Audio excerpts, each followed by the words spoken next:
जो मैं बताने वाला हूं आपको। तो सबसे पहले जो टॉपिक हमारा आता है वो आता है ग्रेविटेशनल फोर्स। और ग्रेविटेशनल फोर्स वो फोर्स होता है जिससे यूनिवर्स की कोई भी दो ऑब्जेक्ट एक दूसरे को अपनी तरफ अट्रैक्ट करती हैं। ठीक है, the force which exist between the any two bodies in this universe is known as gravitational force. अगर मैं अर्थ की बात करूं तो यहां पे हमारा डेफिनेशन आता है the force with which the earth pulls the object towards it is known as gravitational force of the earth. और ग्रेविटी, आपने देखा है, आप किसी भी चीज को फेंकिए ऐसे, ये देखिए ये गया ऊपर, नीचे आया, क्यों आया नीचे भाई? ग्रेविटी की वजह से। ऊपर क्यों नहीं चला गया? और फेंका, फिर नीचे आ रहा है, बार बार नीचे आ रहा है। रीजन क्या है? अर्थ जो है इसको अपनी तरफ अट्रैक्ट कर रहा है। ठीक है, ये ग्रेविटेशनल फोर्स ऑफ अर्थ है जिसकी वजह से this mobile phone is continuously repeatedly coming towards the earth. तो एक बच्चे ने कहा सर क्या मून इसके ऊपर फोर्स नहीं लगा रहा, क्या सन इसके ऊपर फोर्स नहीं लगा रहा? मैंने कहा दोनों लगा रहे हैं। बोले सर फिर मून ने क्यों नहीं खींचा, सन ने क्यों नहीं खींचा इसको? उनको भी तो अपनी तरफ अट्रैक्ट करना चाहिए था। अगर यूनिवर्सल लॉ ऑफ ग्रेविटेशन की बात करें आप, तो मैंने कहा बिल्कुल करना चाहिए था। लेकिन अब मुझे बताओ कि टग ऑफ वॉर देखा है आपने? टग ऑफ वॉर सबने देखा, गेम रस्सी पकड़ के, है ना? तो टग ऑफ वॉर में बच्चों क्या होता है, ध्यान से सुनना, कि कुछ लोग फोर्स इधर भी लगाते हैं, कुछ लोग फोर्स उधर भी लगाते हैं। लेकिन लेकिन जीतता कौन है? जो ज्यादा फोर्स लगाता है उसकी तरफ सारी चीज चली जाती है। ऐसा ही होता है ना? तो भाई अब इसके ऊपर जो एक्सट्रीम फोर्स है वो कौन लगा रहा है? वो लगा रहा है अर्थ। मून भी लगा रहा है लेकिन थोड़ा लगा पा रहा है, सन भी लगा रहा है लेकिन थोड़ा लगा पा रहा है। दैट्स वाई ये जो ज्यादा फोर्स लगाएगा उसकी तरफ आ जाएगा। अब आपने पूछा सर क्या क्राइटेरिया है इसका, फोर्स लगने का क्या क्राइटेरिया है? मैं यूनिवर्सल लॉ ऑफ ग्रेविटेशन में बताऊंगा आपको। अभी मैंने सिर्फ ये बताया कि इस दुनिया में, इस यूनिवर्स में कोई भी दो चीजें होती हैं वो एक दूसरे को अट्रैक्ट करती हैं। एग्जाम्पल बता दूं मैं आपको कि हमारा ये अर्थ है बच्चों, दिस इज अर्थ। ठीक है जी, ये अर्थ है, नीली नीली धरती। ठीक है, हाँ जी, ऐसी होती है, कुछ ऐसी होती है, कुछ ऐसा है, कुछ ग्रीन ग्रीन भी है, कुछ ग्रीन भी कर देते हैं। चलिए, अर्थ आ गया। अब अर्थ के ऊपर होता है एटमॉस्फेयर, अर्थ के ऊपर होता है एटमॉस्फेयर, एटमॉस्फेयर, एटमॉस्फेयर, ये एटमॉस्फेयर है। अब आप ये देख रहे हैं, ये गैसेस जो हैं ये सिर्फ यहीं जो है, ये उड़ के और कहीं क्यों नहीं चली जाती? भाई गैसेस को अट्रैक्ट कर रहा है अर्थ का ग्रेविटेशनल फोर्स। रेन जो है, बारिश की जो बूंदे हैं, वो बादलों से नीचे ही क्यों आती हैं, इधर ही क्यों आ रही हैं? रीजन क्या है? रीजन क्या है? रीजन ये है कि ग्रेविटी पुल कर रही है इसको, ग्रेविटेशनल फोर्स ऑफ अर्थ पुल कर रहा है। अर्थ के ग्रेविटेशनल फोर्स को ग्रेविटी कह दिया जाता है शॉर्टकट में। ठीक है, इतना क्लियर है आपको? ये चीज क्लियर है कि ग्रेविटेशनल फोर्स क्या होता है, क्यों लग रहा है, किस तरफ, बारिश नीचे क्यों आ रही है, एटमॉस्फेयर को होल्ड करके कौन रखे हुए है ना? जो एयर है वो अर्थ के चारों तरफ क्यों है, यहां क्यों नहीं है? अर्थ से आप थोड़ा दूर चले जाए, ठीक है, 2-3-4 हजार किलोमीटर दूर चले जाए तो वहां पे तो नहीं मिलेगा आपको, है ना? रीजन क्या है? रीजन ये है कि भैया, रीजन ये है कि यहां तक, जहां तक ग्रेविटी अपने आप को फोर्स लगाती है वहां तक गैसेस जो है वो होल्ड करके रखी हुई है। Is it okay? इतना क्लियर है? चलिए, अब आते हैं नेक्स्ट टॉपिक हमारा, यूनिवर्सल लॉ ऑफ ग्रेविटेशन। क्या होता है यूनिवर्सल लॉ ऑफ ग्रेविटेशन? कौन कौन कितना कितना फोर्स लगा रहा है, ये सारी चीजें आपको देखनी है, ये सारी चीजें आपको देखनी है। ठीक है, चलिए मैं अब आपको बता रहा हूं, बहुत ही इंपॉर्टेंट सी चीज अब आपके सामने आने वाली है, ध्यान से सुनिएगा।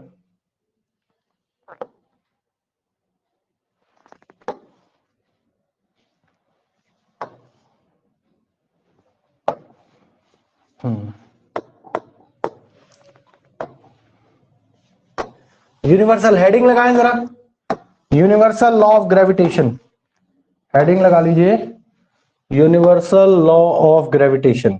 ठीक है, तो मैं आपको 2-3 चीजें बताने वाला हूं, यहां से समझिएगा क्या क्या होता है यूनिवर्सल लॉ ऑफ ग्रेविटेशन में। भाई सीधी सी बात है, जो दो ऑब्जेक्ट हैं, ये M1 है, ये M1 है बच्चों, और ये M2 है, ये M1 है और ये M2 है। ठीक है, तो ए ऑब्जेक्ट ए का मास M1 है, बी का मास M2 है, डिस्टेंस इनके बीच में R है। डिस्टेंस कितना है? R है। ठीक है, डिस्टेंस R है, तो R डिस्टेंस है।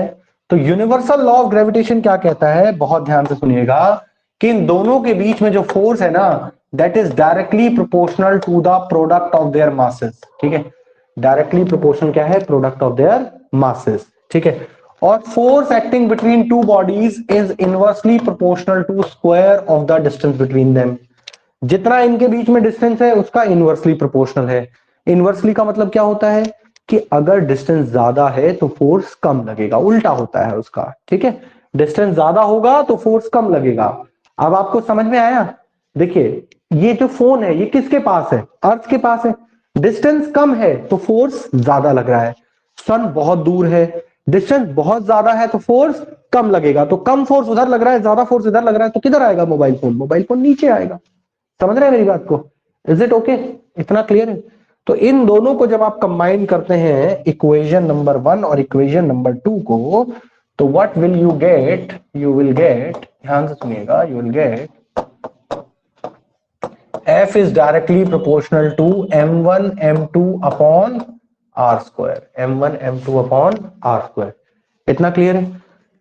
यहां से आपको क्या मिलने वाला है, F is equals to G times m1 m2 upon r square. और ये जो G है ना, ये जो G है, ये जो G है, इसको बोलते हैं universal gravitational constant.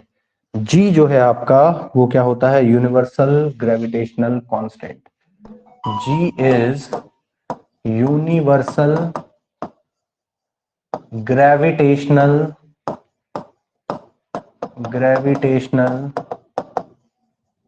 Constant, universal gravitational constant.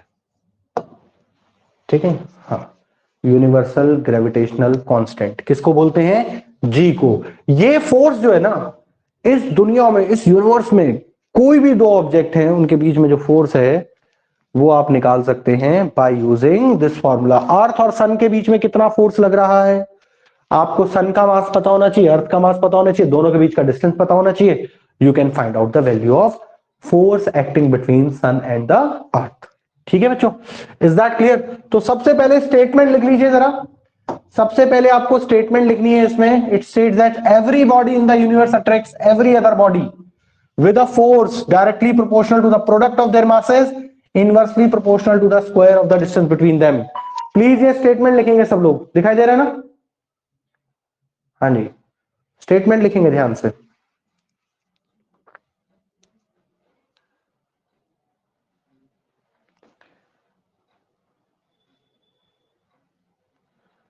हाँ जी, स्टेटमेंट नोट कर लें जरा। Universal gravitational constant,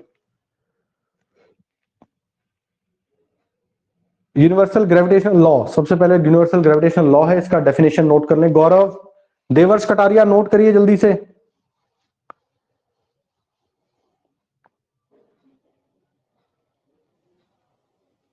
Ayush Kashyap, yes sir. Note करिए फटाफट बेटा जल्दी से। सर पिक्चर में जो लिखा है सब करना है? नहीं, सब नोट नहीं करना, सिर्फ जो मैंने ये ऊपर वाला जो है ना, इसको, जिसको मैं येलो कर रहा हूं, ये statement of universal gravitational constant, ये वाला, ये सिर्फ ये। Every body in the universe attracts every other body with a force directly proportional to the product of their masses and inversely proportional to the square of the distance between them। ये statement note करना है बच्चों आपको। सबको visible है ना भाई, clear है सबको बिल्कुल एकदम? आप इसको जूम भी करके देख सकते हैं अपनी स्क्रीन पे, जूम भी हो जाएगा। हो रहा है? देखना जरा एक बार करके, जूम हो जाता है? हो रहा है। यस सर, हो रहा है सर, हो जाता तो जूम भी करके देख सकते हैं। हाँ, मैंने करके देख लिया, हो रहा है। नोट कर लीजिए ध्यान से। फिर उसके बाद ये करना है आपको, directly proportional to the product of their masses, equation number 1, inversely proportional to the square of the distance between them, equation number 2। दोनों को कंबाइन करेंगे आप, यहां से ये मिल जाएगा। फिर जी के बारे में लिख दीजिएगा, जी की वैल्यू बताने वाला हूं, फिर आपको जी की वैल्यू बताने वाला हूं, और जी के बारे में एक इंपॉर्टेंट स्टेटमेंट है वो भी बताने वाला हूं। पहले ही जो मैंने ऊपर लिखा हुआ, इसके बाद स्टेटमेंट लिखने के बाद ये नोट कर लेना और ये डायग्राम बना लो। कर लिया नोट, कर लिया। बहुत अच्छी बात है, बहुत अच्छी बात है, जल्दी से करना। Excuse me sir. हाँ बेटा बोलिए। सर जो आपने प्रीवियस क्लास में होमवर्क दिया था उसके बाद सेंड कर सकते हैं? हाँ बिल्कुल कर सकते हो सर, बहुत अच्छी बात है।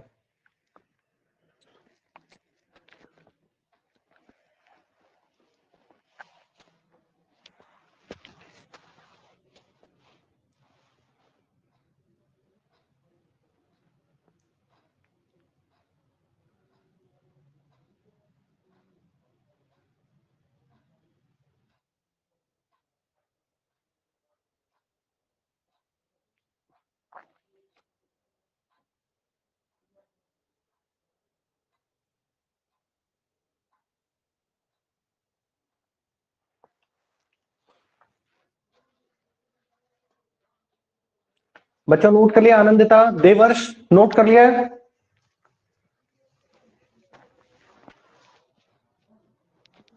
स्टेटमेंट नोट हो गया? और ये चीज, ये फॉर्मूला आ जाना चाहिए। This formula is used to calculate the force acting between any two bodies in the universe. ठीक है, कंडीशन यही है, बस उनका मास पता होना चाहिए और उनके बीच का डिस्टेंस पता होना चाहिए आपको। ठीक है बेटा, गरिमा शर्मा ओके है ना ये? चले आगे, may be proceed.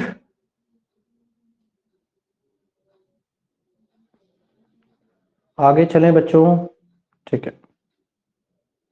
Yes sir. अग्रिम वत्स कुछ कुछ कहना चाहते जी? अब मैं आपको बता दूं जरा, मुझे एक इंपॉर्टेंट चीज आपको बतानी थी कि वी नो दैट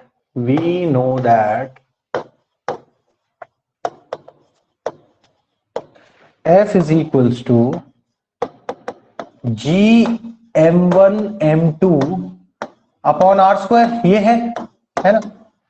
तो यहां से नाउ तो G कितना हो जाएगा? G is equals to F R square upon m1 into m2।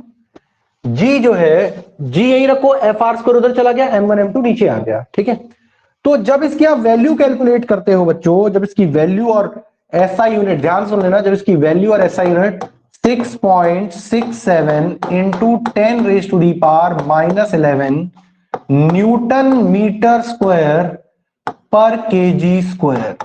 ये याद रखना, ये फॉर्मूला और ये यूनिट बच्चे भूल जाते हैं बार बार बताने के बावजूद। बार बार मैं कहता हूं बहुत इंपॉर्टेंट है, डायरेक्टली पूछा जाता है, फिर भी बच्चे याद नहीं करते हैं, एग्जाम में आता है नहीं लिख पाते हैं। जी क्या है? Universal gravitational constant, universal gravitational constant. ठीक है, यूनिवर्सल ग्रेविटेशनल कांस्टेंट। ठीक है, इज इट ओके? इतना क्लियर है आपको?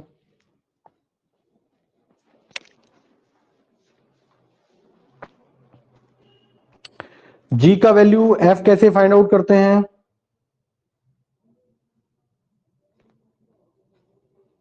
सर क्या है इसकी वो ऐसा यूनिट? इसके ऐसा यूनिट है न्यूटन मीटर स्क्वायर पर केजी स्क्वायर।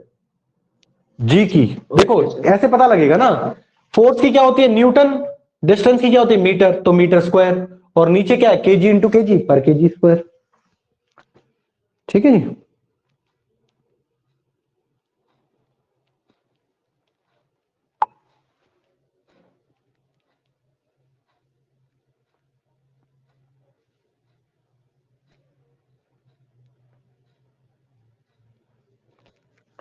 चले आगे चले। हाँ जी, is that clear? Universal gravitational constant का वैल्यू याद रखिएगा बच्चों, बहुत इंपॉर्टेंट है, बच्चे बार बार बताने के बावजूद भूल जाते हैं। चले, गरिमा शर्मा, गौरव, साहिल, राघव, लकी तोमर नहीं आए आज? लकी तोमर, राहुल कौशिक दोनों एब्सेंट हैं। अग्रिम, चलिए सुनिएगा ध्यान से। नेक्स्ट जो टॉपिक आ रहा है आपका, तो भाई सबको universal law of gravitation clear हो गया है? यूनिवर्सल लॉ ऑफ ग्रेविटेशन से फॉर्मूला आपको मिल गया है। एक चीज बड़ी इंपॉर्टेंट है, तो इन दोनों चीजों को हमने याद रखना है, और यहां से 2-3 क्वेश्चन बनेंगे, वो क्वेश्चन मैं बताने वाला हूं आपको क्या है। पहले इन इंपॉर्टेंट नोट्स को नोट कर लीजिएगा। हाँ, जी एक यूनिवर्सल ग्रेविटेशनल कांस्टेंट है। जी की वैल्यू जो है वो यूनिवर्सल ग्रेविटेशनल कांस्टेंट क्यों कहा जाता है उसको मैं बता रहा हूं, उसका भी रीजन है, उसका भी लॉजिक है। ठीक है, ध्यान से सुनिएगा, ध्यान से सुनिएगा।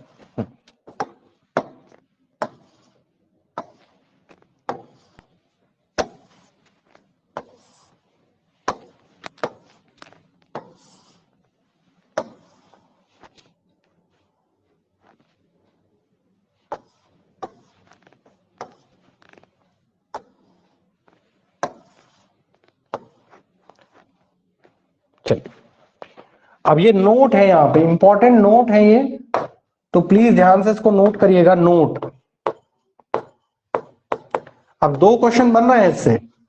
एक क्वेश्चन बन रहा है कि जी को, the value of G, the value of G is independent of medium between two bodies and the masses और डिस्टेंस बिटवीन देम।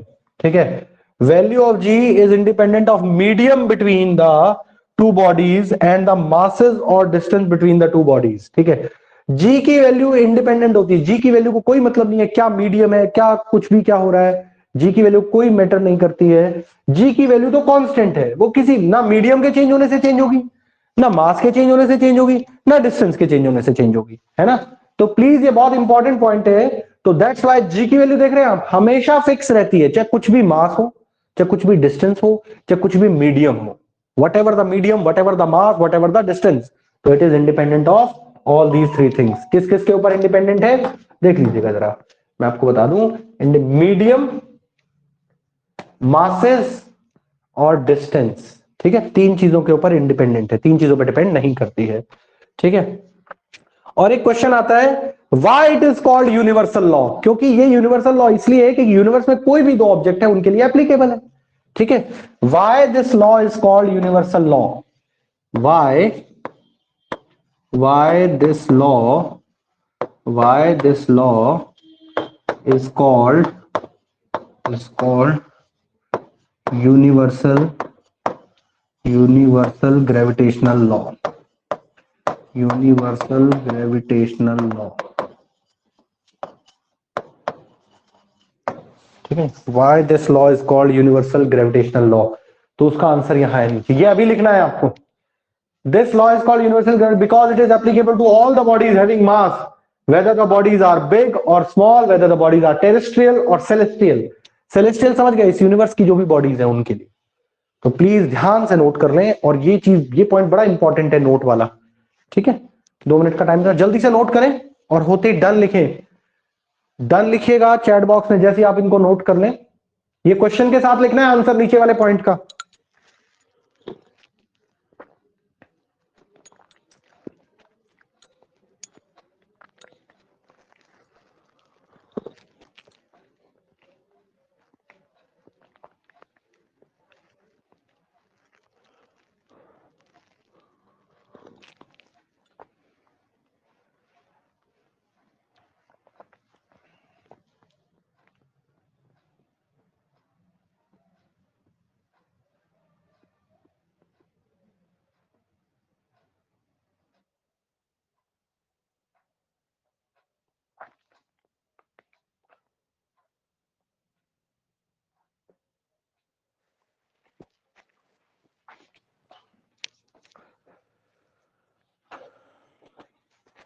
ठीक है,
नोट कर लिया बच्चों?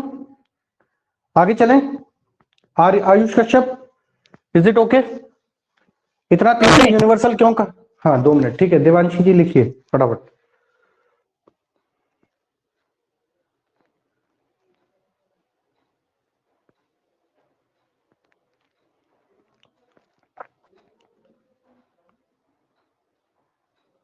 चलिए बेटा, दोनों चीजें क्लियर हो गई हैं। गरिमा शर्मा जी, श्रेयांश कटिया, गरिमा शर्मा ने तो पहले कर लिया था ये।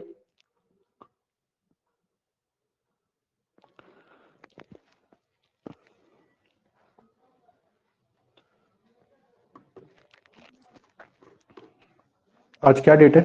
15।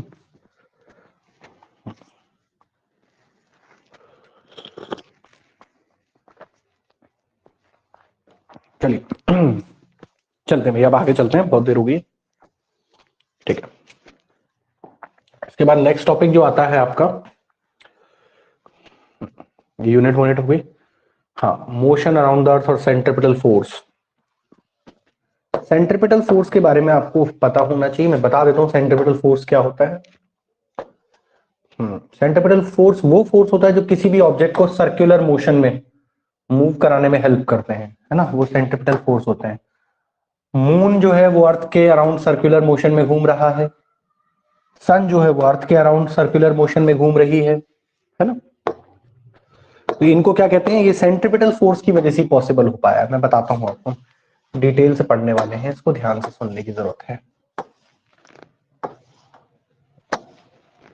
सुनिएगा भाई ध्यान से।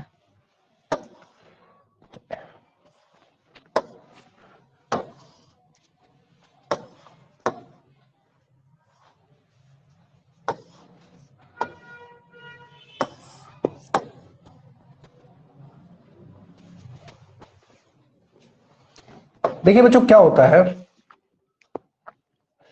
ये अर्थ है जी, दिस इज अर्थ, ठीक है। और अर्थ के चारों तरफ घूम रहा है मून, अर्थ के चारों तरफ घूम रहा है मून। ये मून है यहाँ पे, है ना। तो मेरी एक बात बताओ यार, सीधी सिंपल सी बात है, मून इधर क्यों नहीं चला जाता? जब ये मून यहां आता है तो ये मून इधर क्यों नहीं चला जाता? ठीक है, जब ये मून इधर आता है तो ये मून इधर क्यों नहीं चला जाता? ठीक है, यानी कि कोई तो ऐसा इनवर्ड फोर्स है, कोई तो ऐसा अंदर की तरफ लगता हुआ फोर्स है, कोई तो ऐसा फोर्स अंदर की तरफ लग रहा है जो इसको सर्कुलर ट्रैक में घुमा रहा है ना। कोई तो फोर्स है। तो यानी कि to keep the object in, to keep the object revolving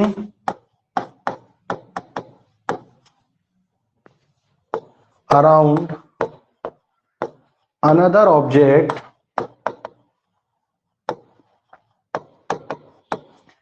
there should be, लिख लीजिए इसको, there should be requirement of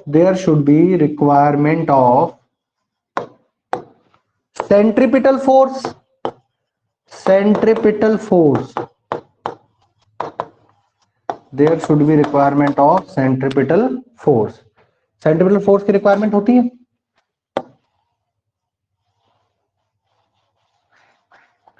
There should be requirement of centripetal force, ठीक है जी।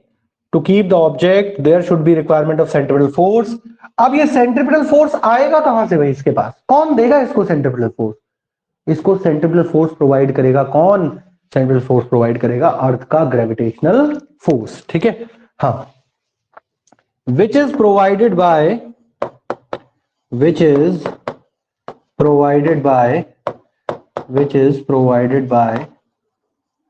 centripetal, which is provided by gravitational force of,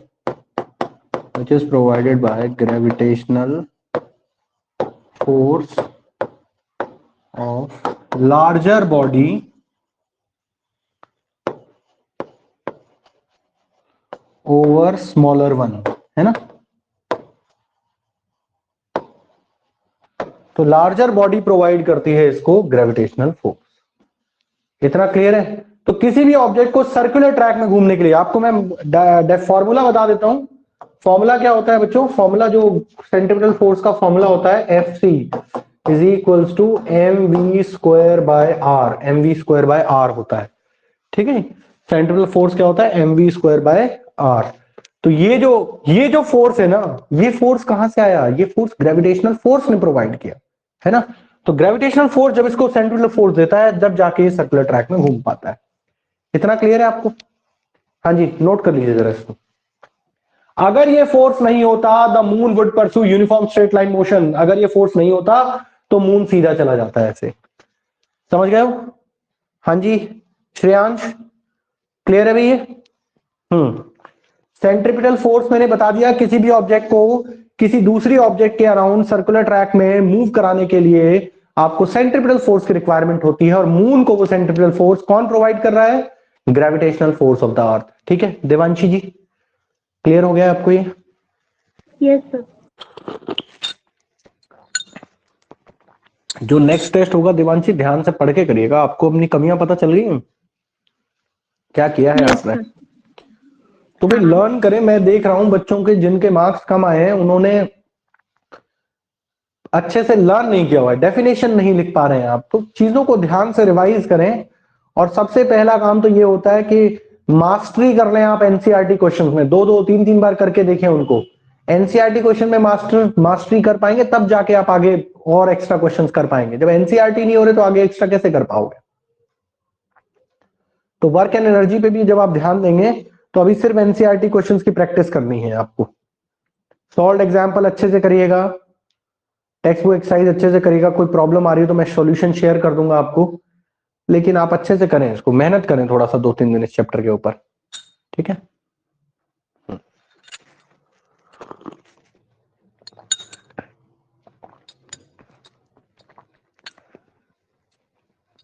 बेटा note कर लिया है?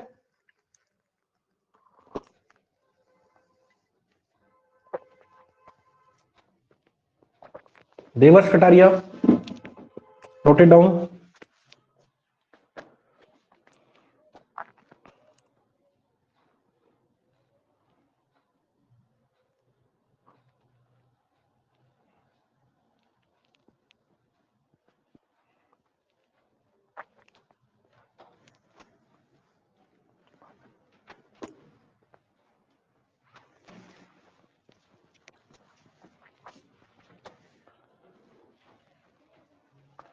Law of conservation of energy का डेरिवेशन कर लो। चलिए हो गया डन। चलिए आगे चलते हैं फटाफट, एक टॉपिक और करना है अपने को आज। बेटा चले, ये लिख लिया सेंट्रीपिटल फोर्स होता है एफ सी। कभी निकालना हो तो एमवी स्क्वायर बाय आर से निकलेगा। चलिए और अगर सेंट्रीपिटल फोर्स नहीं होता तो क्या होता? मून सर्कुलर ट्रैक में नहीं घूमता, मून फिर सीधा निकल जाता है ना। फिर आप ढूंढते चंदा मामा कहां गए।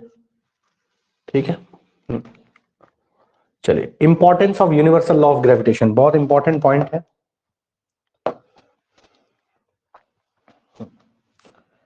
Importance of universal law of gravitation. Universal law of gravitation की इंपॉर्टेंस क्या है?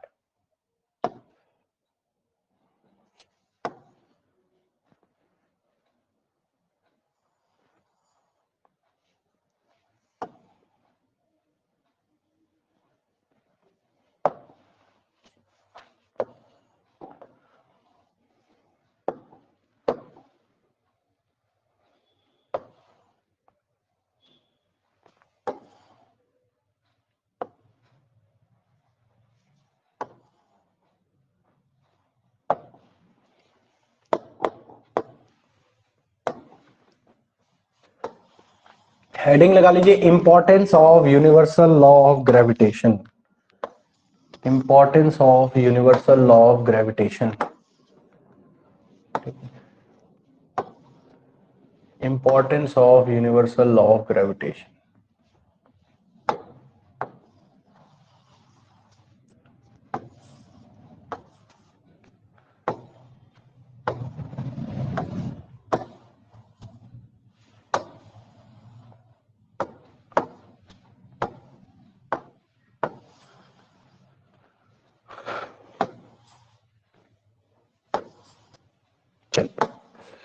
देखिए जी क्या है, ये कुछ इंपॉर्टेंस है यूनिवर्सल लॉ ऑफ ग्रेविटेशन की, इनको ध्यान से पढ़ना है। इंपॉर्टेंस ऑफ, हेडिंग डाल लीजिएगा, क्वेश्चन आता है सीधा सीधा, importance of universal law of gravitation, universal law of gravitation.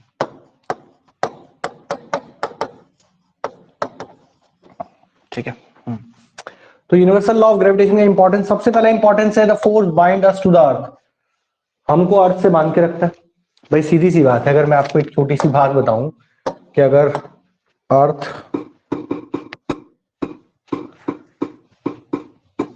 अर्थ में सीधी सी बात है,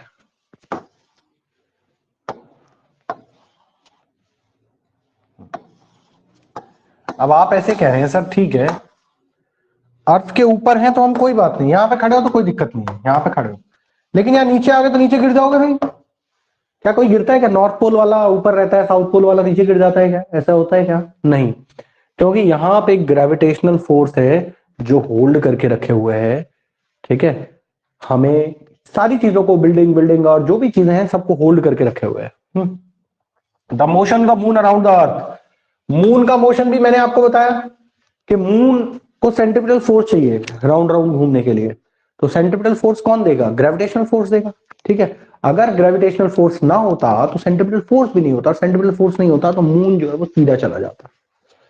the gravitational, the motion of planet around the sun, वही बात है, जो मून और अर्थ का सिस्टम है वही प्लैनेट्स क्यों घूम रहे हैं? क्योंकि प्लैनेट्स को भी सेंट्रिपिटल फोर्स मिलता है, सॉरी किससे मिलता है? सन से मिल रहा है वहां पे।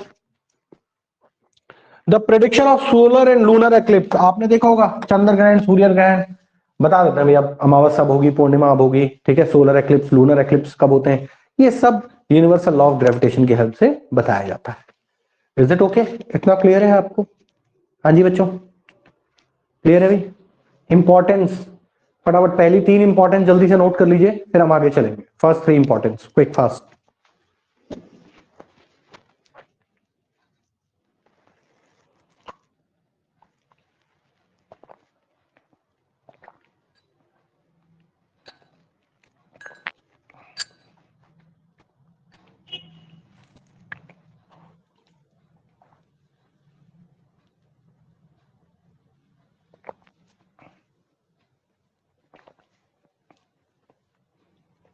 ठीक है बेटा,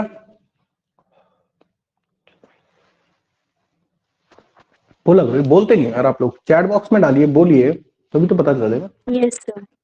वेरी गुड, बहुत बढ़िया। चलिए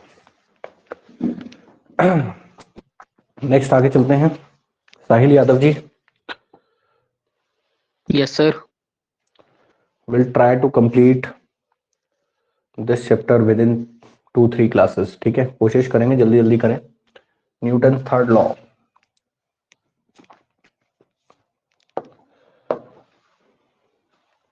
हाँ, relationship between Newton third law and gravitational law and gravitation, क्या रिलेशनशिप है इन दोनों के बीच में? ठीक है, उसके बाद हम आपको बताएंगे कि एवरी ऑब्जेक्ट अट्रैक्ट्स। कुछ क्वेश्चंस बन रहे हैं यहाँ से, बहुत इंपॉर्टेंट क्वेश्चन, ये वाला टॉपिक बहुत ध्यान समझिएगा। नेक्स्ट टॉपिक जो है सारा एक साथ नहीं समझाऊंगा, आज इसको आज करा दूंगा, इससे रिलेटेड जो है वो नेक्स्ट क्लास में हम करेंगे, लेकिन ये समझने वाली चीजें हैं, बहुत ध्यान से इनको समझना है आपको। सुनिएगा जरा, अब क्वेश्चन है relationship between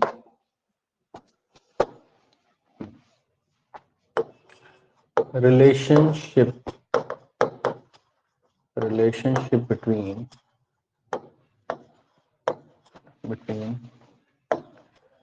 Newton's third law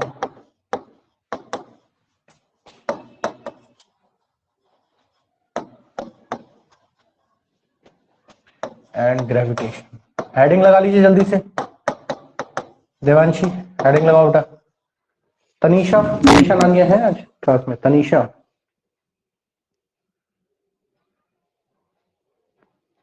Tanisha नानिया नहीं है? Yes, sir. अच्छा हो, ठीक है ठीक है ठीक है। खुशहाल कटारिया, कृष्ण भारती आए हैं सब, चलिए ठीक है बेटा। तो सबसे पहली बात जो मैं आपको बताने वाला हूं, यानी कि Newton third law of motion also holds good for force of gravitation. यानी कि Newton's law of motion, Newton's third law और फोर्स ऑफ ग्रेविटेशन, ये दोनों एक दूसरे के कॉम्प्लीमेंट्री, यानी कि दोनों एक दूसरे को सपोर्ट करते हैं। ठीक है, हाँ, इंपॉर्टेंट लाइन थी ये वाली। दिस मीन्स, क्या मतलब है, when earth exerts some attraction on an object, क्या मतलब है इसका, ध्यान से सुनिएगा। When earth attracts a force of attraction on an object, then object also exerts equal force on the earth in opposite direction। अब मेरी बात सुनना बच्चों, ध्यान से सुनना। मैंने आपको कहा ये अर्थ है, मैंने आपको कहा ये अर्थ है, और ये कोई ऑब्जेक्ट है, जैसे मोबाइल था मेरा।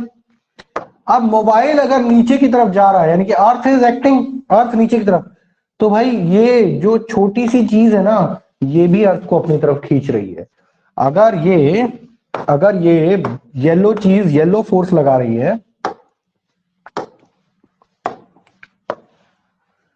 ये F लगा रहा है, F1, तो भैया ये भी F1 लगा रहा है, लेकिन ये ऑपोजिट डायरेक्शन में लगा रहा है। अब मेरी बात सुनना ध्यान से। आपने कहा सर मोबाइल तो नीचे जाता हुआ दिख रहा है, लेकिन अर्थ ऊपर आती हुई नहीं दिखाई दे रही है आपको।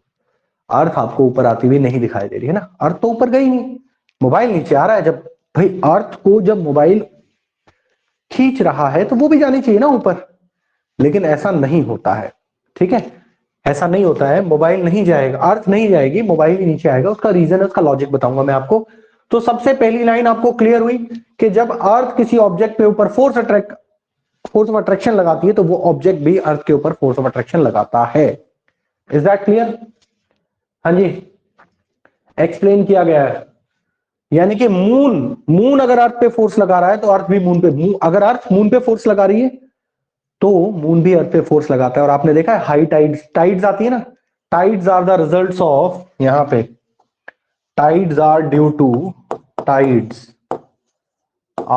To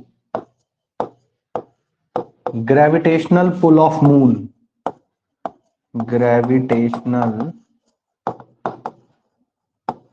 pull of moon, gravitational pull of moon. ठीक है, tides are due to gravitational pull of moon.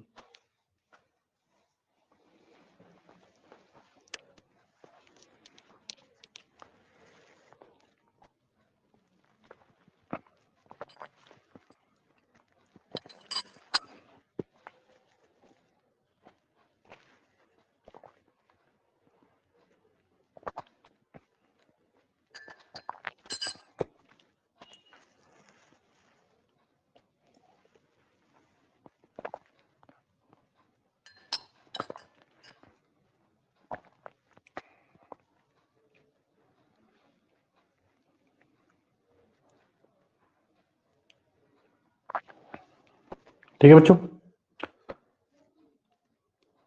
Is it okay? लिख लिया है ये? Yes, sir.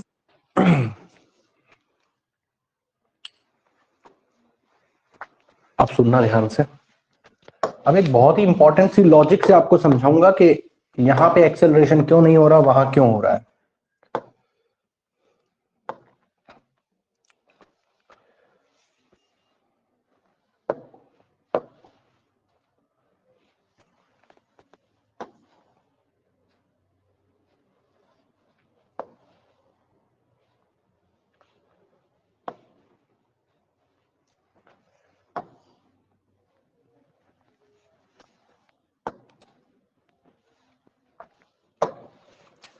अब एक छोटा सा क्वेश्चन आपको देके मैं बता सकता हूं कि अब एक क्वेश्चन किसी ने कहा कि यार ये फिर अर्थ जो है वो ऊपर जाती हुई क्यों नहीं दिखाई देती। अब मैं आपको बताता हूं कि अर्थ जो है वो ऊपर जाती हुई क्यों नहीं नजर आती है आपको।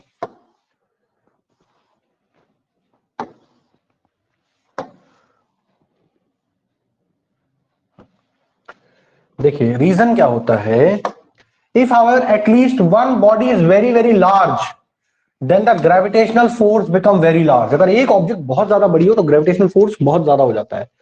When we drop a stone from some height, अगर आप किसी हाइट से स्टोन को ड्रॉप करते हैं, it falls towards the earth.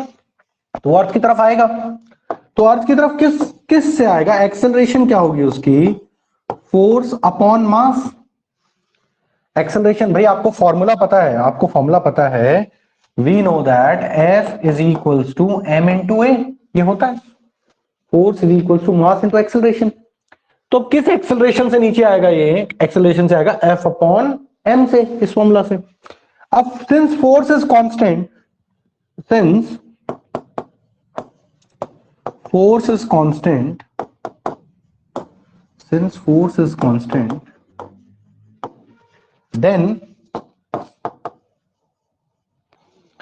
A is inversely proportional to mass.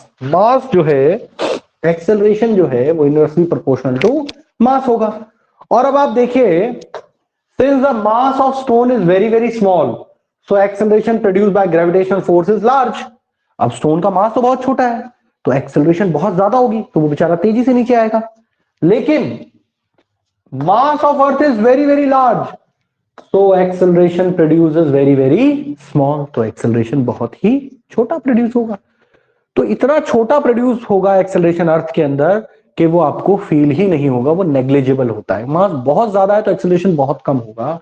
Therefore, we observe that stone is attracted towards the earth and we do not see the earth rising towards the stone. इतना clear है आपको? तो ये बहुत important question है, please इसको अभी note करेंगे आप, इसको अभी नोट करेंगे। नोट वाला जो पार्ट है, ये वाला जो पार्ट है, पूरा क्वेश्चन अभी नोट करेंगे। डायरेक्टली क्वेश्चन आता है कि भाई स्टोन तो नीचे आता हुआ दिखाई देता है और अर्थ ऊपर जाती नहीं दिखाई देती, जबकि दोनों एक दूसरे पे उतना ही फोर्स लगा रहे हैं। फोर्स तो बराबर है, लेकिन भैया मास के ऊपर तो डिपेंड कर रहा है ना। मास स्टोन का कम है तो एक्सेलरेशन ज्यादा है, अर्थ का मास ज्यादा है तो एक्सेलरेशन कम है। Is it okay? नोट कर लीजिए इसको।